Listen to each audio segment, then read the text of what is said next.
everybody, it's Rynsey. Welcome back to the channel. Please like and subscribe if you have not already. Let's get into this video. If you haven't seen Spider-Man No Way Home yet, you have got to see this movie. Oh my gosh, you have got to see this movie. This is going to be a whispered review of Spider-Man No Way Home. There will be spoilers in this video.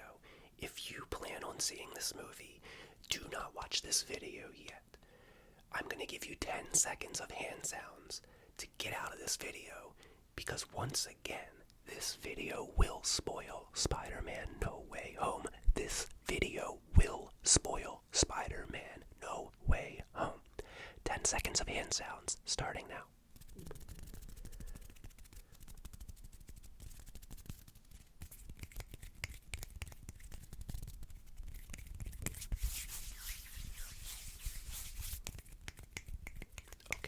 I think that was about 10 seconds. Dude, this movie was amazing. Pure fan service, but done in the most complete way possible that didn't sacrifice the story of this movie. Okay. Obviously, before you go see this movie, you have to have a concept of the MCU, Marvel Cinematic Universe. You should also have seen the previous Spider-Man movies. Because this movie ties the old Sony Spider-Mans into it as well. So, the movie starts off right where Far From Home left off. The world knows who Spider-Man is, Peter Parker. He's confronted by the crowd of people instantly, and he swings him and MJ out of harm's way, gets back to his apartment, and they realize that everyone in the world knows who Spider-Man is. Peter Parker's still in high school, his senior year. He's got to go back to school. It's really difficult for him. Everybody's on edge. They think he's a murderer by the plot of the previous movie, which you should go see that movie, by the way. And he is trying to get into college, and colleges are rejecting him and his friends who knew about him and helped him be Spider-Man because of ongoing controversy. So not only is Peter Parker not getting into college, but because of him, his friends are not getting into colleges either. So he gets the idea to visit Dr. Strange, who is the Sorcerer Supreme, or was the Sorcerer Supreme.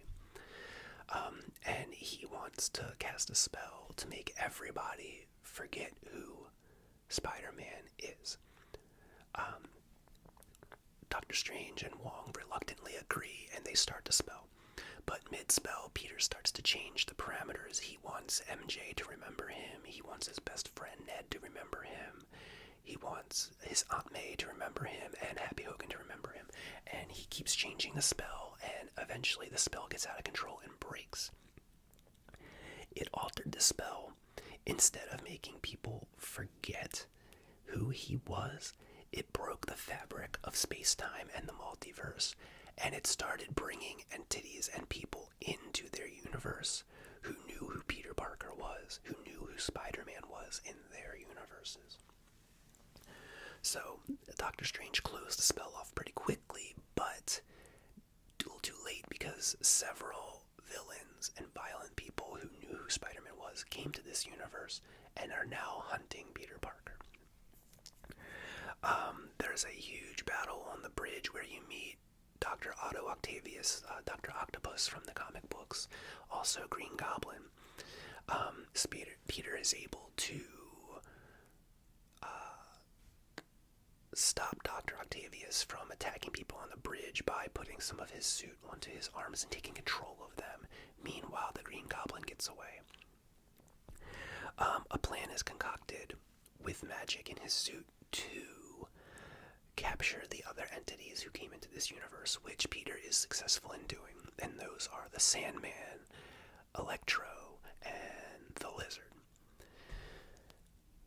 You with me still?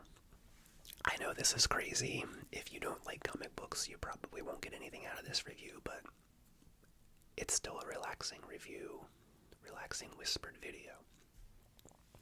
So, Doctor Strange wants to send them all back, the villains, all back to their universes. The thing is, the villains die in their universes. They were brought here right before their deaths. Peter doesn't want to sentence them to death, so he steals the device that Doctor Strange was going to send them back with, and then seals Doctor Strange away in another dimension so he can make a plan to make the villains good again. And it starts to work just fine. He's actually successful in curing Dr. Otto Octavius, who helps him throughout the movie. However, the other villains realize that they prefer to be villains and talk each other into it, and there is a huge battle that happens in this condo complex, resulting in the death of Aunt May. So, in the comic books and the previous Spider-Man franchises, Peter Parker's Uncle Ben is the one who dies and says the iconic line, "With great power comes great responsibility." But in this series, Uncle Ben has never been around, and it was his Aunt May who said that right before she died, and I shed a tear. A lot of people in the theater were crying when that happened. And Peter Parker swings away because the SWAT team comes in and is trying to kill him at that point. We cut to MJ and Ned, Peter's girlfriend and best friend, who are in Ned's house, and they're trying to figure out where Peter is, what's going on, is he dead, is he hurt? I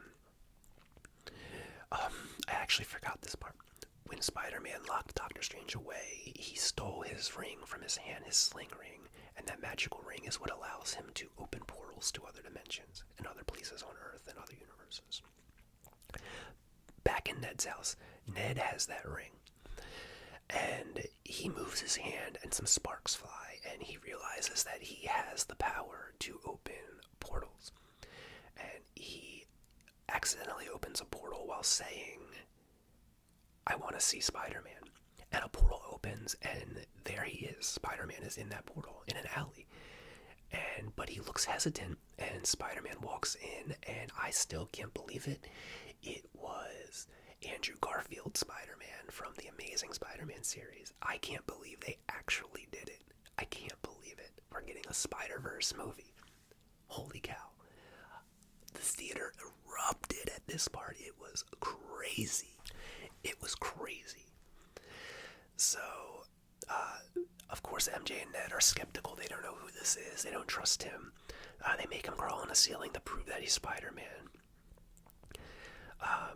And then another portal is accidentally opened, and dressed in normal clothes, there's a man standing there with his back to the camera, and he just kind of steps through this portal nonchalantly, and it was Toby Maguire from the first Spider-Man series that Sony did. So they actually brought in Toby Maguire and Andrew Garfield into this movie, and it wasn't just a cameo. It was, they're in this movie for the whole last third of the movie. So the four of them figure out that they need to find their Peter Parker, so that they can make a plan to cure these villains and fix reality and get those two Spider-Men back to their universes. So they do that, and they figure out where he is because it's a meaningful place. It's at the top of a building. I don't know exactly what building it is. It might have been their school. So Peter Parker wants to kill the Green Goblin himself because he killed his Aunt May. Tobey Maguire and Andrew Garfield make him realize that vengeance isn't what he needs. It's not who they are as Spider-Man. So they go back to the high school lab and they start working on fixing the devices to cure the villains. And this is pure fan service here. They just converse and talk, and they kind of do the thing where they all point to each other from that Spider-Man meme where there's three Spider-Men and they're kind of pointing just very subtly, but it was a nice little nod. I'm so glad they did that. I would have been disappointed if they didn't. They kind of go into how Tobey Maguire's Spider-Man has the webbing come from his wrists, from his body, while the other two have to make their fluid and they have a shooter on their wrists. That was really funny. Tobey Maguire has a bad back in the middle of battle and they have to crack his back. They talk about the coolest villains they've fought, and Tom Holland talks about fighting an alien in Thanos, and Tobey Maguire fought an alien in Venom in his movies, but Andrew Garfield calls himself the because he wants to fight an alien, and his best villain was fighting a guy in a mechanical rhinoceros suit. I'm not doing it justice. You gotta see the movie. So the final battle takes place on the Statue of Liberty. They go into this big fight against the Sandman, the Lizard, and Electro, and they're just kind of all over the place, getting in each other's way, not working as a team, and they realize that they need to assign each of them Peter 1, 2, and 3 so they can communicate, and so that they're not in each other's way and working as a team. And they start to do that, and one by one, they're curing all the villains. So the Sandman is first. He gets cured. Electro gets cured. The Lizard gets cured. Doc Ock actually joins the fight and helps Peter out. And then the Green Goblin comes in. At some point in this, Doctor Strange gets freed and comes back into the fight and starts helping. However, the Green Goblin stole the magic box that would send them all back to their realities and put a bomb in it. When Doctor Strange got it back, it exploded and ripped space and time apart. And all of these entities started to come into the universe, like 1,000 of them. And Doctor Strange is trying to fight off that process. Meanwhile, they're trying to get the Green Goblin subdued and cured so he can stop trying to kill everybody, and they eventually do. It was actually pretty dark and brutal. Tom Holland Peter Parker was beating the crap out of him and was about to kill him. However, Toby Maguire jumped in front. He was going to slam his glider into his chest, but Toby Maguire jumped in front and stopped him and just looked him in the eyes, like communicating with him, don't do it. And he doesn't do it. They are about to cure the Green Goblin, but he ended up stabbing Toby Maguire in the back. He survived, don't worry, but I was terrified that he was going to die. So they figure out a way to stop the spell is to do the original spell from the beginning where everybody forgets who Peter Parker is, that Peter Parker's Spider-Man. And Doctor Strange does it, and it was really emotional, and people in the theater cried. And the movie ends with nobody remembering who Peter Parker is. And his goal now, in the last scenes of the movie, is to make MJ remember him so they can be together again. Because they say I love you to each other in the end of the movie. I know I'm not very good at reviewing movies, but that's the best I got. I just wanted to put something out there. Just, you guys gotta see this movie. And stay after the credits. There's a mid-credit scene, and there's a post-credit scene at the very end of the credits, so just stay the whole time. So, the end credit scene is Tom Hardy with Venom inside of him, but talking in his head. They're drunk at a bar in Mexico, and the bartender is trying to explain to him all the happenings in this universe, because Tom Hardy was sucked into this universe. And he's telling him about Thanos and the Hulk, and how everybody disappeared for 5 years. But then, wherever, in New York where Spider-Man was, the spell went in and all those entities went back to their universe, so Tom Hardy was sucked back to where he was. However, a little bit of the Venom symbiote stayed behind and started to crawl away, so in the future we're going to get a Spider-Man versus Venom movie, I think. Which is awesome. Then, the end credit scene is actually a trailer for Doctor Strange 2, Multiverse of Madness, and it looks crazy. There's an evil Doctor Strange, the Scarlet Witch, Wanda Maximoff is in it. There's a new character that's introduced into the MCU, America Chavez, but we didn't really learn anything about her. She's actually a really cool character in the comic books, so I'm very excited for this movie.